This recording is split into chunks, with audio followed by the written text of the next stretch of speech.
Hey, what up? It's Tampa Brad back at you with law number 39, like that. Law number 39 of the 48 laws of power. Law number 39 is stir up waters to catch fish. And I love this law because, as Donald Trump would say, it's just incredible. It's an incredible law. It's amazing. But on a serious note, this law is really good because it resonates with me personally. What it means is people who don't keep their cool can be taken advantage of. So that implies two things. One, if you keep your cool, it's hard to take advantage of you. And if other people around you do not keep their cool and you do, or you can, maybe poke them a little bit and get them to not keep their cool, they can be taken advantage of, potentially by you, not necessarily even in a win-lose way, but for most of the examples of the chapter, it's in a win-lose way. So one example that the author Robert Greene gives is Napoleon and Talleyrand. Talleyrand was his foreign minister, and what Talleyrand did is, I have something weird in my mouth, is he basically conspired to overthrow Napoleon and to allow his push into Russia to fail and a lot of stuff like that. And so Napoleon catches wind of it.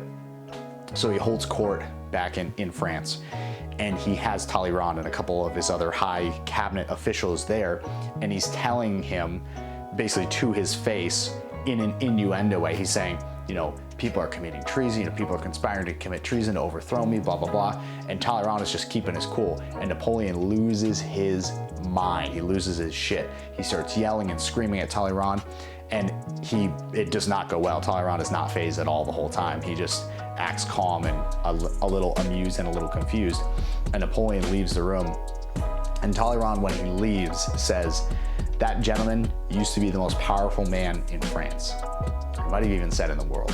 But the point is, Napoleon couldn't keep his cool, and he made things personal. Talleyrand kept it professional, kept it cool, and he was able to then see the situation clearly, see that he actually was in no danger because Napoleon needed him on an ongoing basis, so his position was safe, and he could actually work to overthrow Napoleon as Napoleon needed him, and he continued in his position in his cabinet. So amazing example. The other one that I liked even more than the Napoleon example was one from, I believe it was either in The Art of War or the guy was a disciple of Sun Tzu. But this Qi general, this is in China, this Qi general basically got into this conflict with his general from Wei. It's another province in China. And so the Wei forces outnumbered the Qi forces about 2-1. So the Wei forces are marching in, and the Qi general gives the instructions to, on the first night, light 100,000 fires, basically as many as they could possibly do, like one fire per man, light a ton of fires. And so the Wei general comes and is advancing, and his forward scouts tell him, they counted the fires, basically 100,000. And so the Qi general instructs his men the next night as they're camping to light 50,000 fires. And so now the Wei scouts report back, sir, there's now 50,000 fires. Last night there were 100,000. They've lost approximately half of their forces. Then, okay, they keep going. The Qi general the next day gives the instructions to light 30,000 fires. And now the scouts report back, sir, there's 30,000 fires. And at that, it's seeing that the Wei general, who's been marching his troops forward the whole time, bringing the force all together, which is where it's strongest because it has the heavy infantry to reinforce the lighter infantry and the cavalry and everything.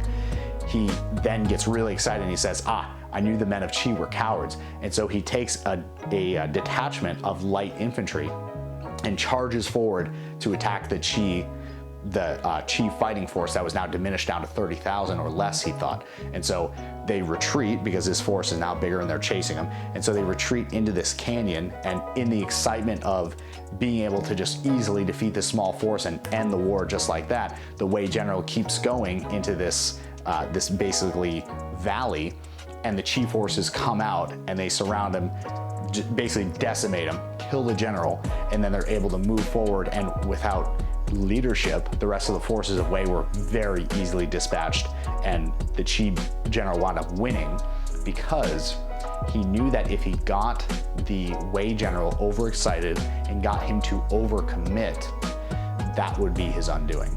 And so the thing to take away from that is, one, Chinese parables are sick. They're the most badass because they're so simple and so tangible. I love them. For some reason, it hits home with me because they like to say things in such a simple manner.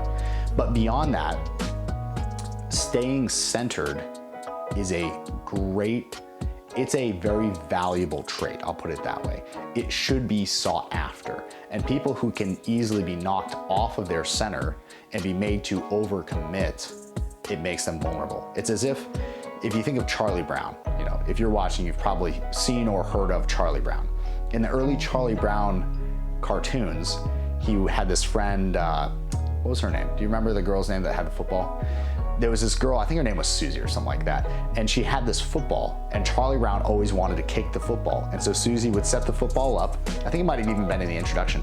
Charlie Brown would run up, try to kick the football. Susie would pull it away, and he'd do a little backflip and land on his back and be like, oh, and say something funny, and they draw the little, things around his head because he was dazed and confused. That is a person who overcommits, who allows their emotions to come into the mix when they're doing a business or legal or professional activity. And someone who overcommits and gets overly emotional is like that person that stretches too far to kick something and hurts themselves, or overextends themselves, or is Charlie Brown and tries to kick the football and ends up on his back because he overcommitted. And so if you can avoid doing that, you'll be able to take advantage of something that I would call the standing by the river effect. There's another Chinese saying, again, I love Chinese sayings. There's another Chinese saying that goes, if you stand by the river long enough, the dead bodies of your enemies will float by. And I used to never understand that until I started doing networking. And in networking, people are not patient and they want results right away, and they don't understand that you have to give in order to receive. And so I see people just come in really hard and flame out in networking, and they flame out again, and there's more people, and they're in and out, and they're in and out, and they're in and out. There's a ton of turnover in networking organizations, but the people who make the most money are the people who are just cool.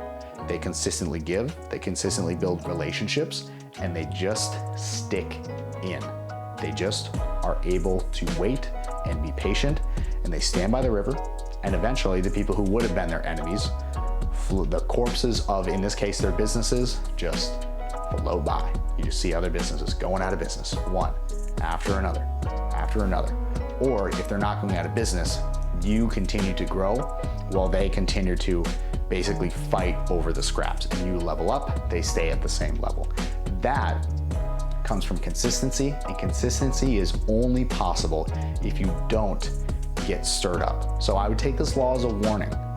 If you can stir up waters to catch fish with other people, get them emotionally invested, get them to overextend themselves, the same thing can happen to you. So don't let it. Be on guard to not let yourself get overcommitted and have that clink, lock in bulldog, pit bull, bulldog kind of emotional honing in on something that can happen to all of us. Be cautious of it. Be wary. Know when it's happening to you. Know how to push your own buttons to get yourself out of it. And stay cool, like Talleyrand.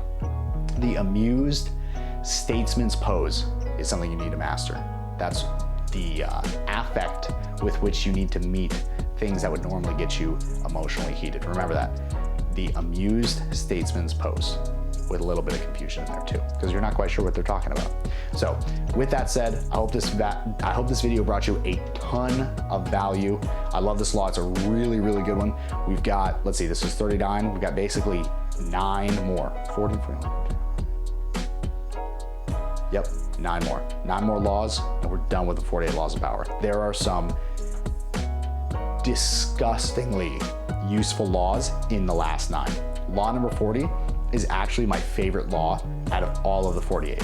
So if you're seeing this and law 40 is already out, you need to go watch it. If it's not out yet, you need to subscribe so that you get a notification when law 40 comes out, because I'm gonna go all out with that video. It is gonna be sick because I think it is the most important law in all of the 48 laws of power. It's law number 40. I'll give you a hint. It has to do with sandwiches. I'll explain in law 40.